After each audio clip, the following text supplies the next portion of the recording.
Die Geschichte sagt, dass eine Mama sehen, der uit sehr viel kende. Viel zu viel kende. Und er will sehr angesehen für seinen Körper. Ein Tag sagt die Mama zu den Sehen, weißt du was, lieber sehen? Hier mal ab mit so viel Kinder eten. Das ist nicht gut für die, wenn die so viel Kinder haben. Aber die sehen, die Art immer mehr Dinge, die nicht gut sind für seinen Körper. Ein Tag wird die Mama sich einig, dass sie jetzt nun sehr bekannter Mann, Mahatma Gandhi. Und sie kommt dahin und sie sagt, Gandhi, kannst du mir helfen? Mein Sehen hat zu viel Kinder. Wirst du einmal sein, dass es nicht gesund ist für ihn? Er soll abhören, sein Körper wird krank werden davon. Gandhi kickt den Jungen an und dann sagt er zu den Jungen, weißt du was, geh nach Haus und am 2 Wochen wieder kommst du 3. Die Mama ein klein bisschen überrascht, führt er Sehen an und sie gehen nach Haus. Sie lügt, in 2 Wochen wieder kommst du 3 nach Gandhi. Und so wenn es zu der Band ist, sagt Gandhi zu den Jungen, lieber Sehen, ich würde lächeln, du wirst nicht deine Mama horchen, du wirst nicht mehr so viel Kinder eten. Das ist nicht gesund für die, das ist nicht gut.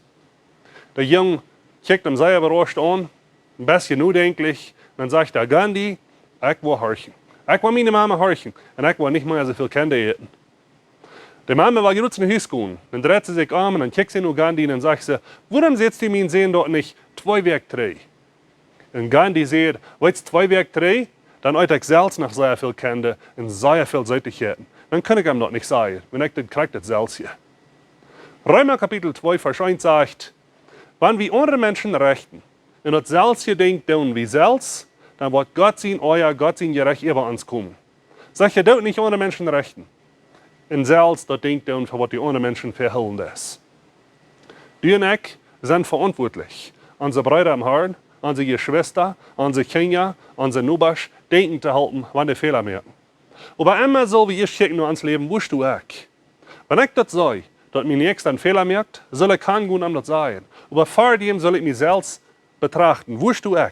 Und wenn ich selbst die Fehler merke, dann soll ich erst mein Leben schaffen, abhören damit, und dann gehen und helfen den Nächsten, dass ich selbst abhören damit. Aber wo fährten, da wir andere Rechten in das selbst hier. Und wir brauchen bloß kicken an unsere Kinder. Vielleicht sage ich zu mir sehen, du sollst nicht schmecken, aber ich schmeck. Aber ich schmeck. Du sollst nicht trinken, aber ich trink. Du sollst nicht lehen oder stehlen, aber ich tue Dinge, die nicht die Wahrheit sind, in der Unabhängigkeit nur hier stehen. Gott sein Gerecht kommt über uns, wenn wir so Dinge tun. Aber Gott sein Leib kommt über uns. Wenn ich lehre, mein eigenes Leben in Ordnung zu haben, und dann gehe und halt meinen Bruder trage, wo der fehlen wird. So das nächste Mal, wenn ich gehe und halt meinen Bruder trage, soll ich nicht mich kicken. Und wenn ich das selbst denke, dann mit abhören und dann gehen und halten den anderen Trag. So ist Gandhi das dort. Wenn sie selbst noch viel Kinder hat, kann er den Jungen nicht halten.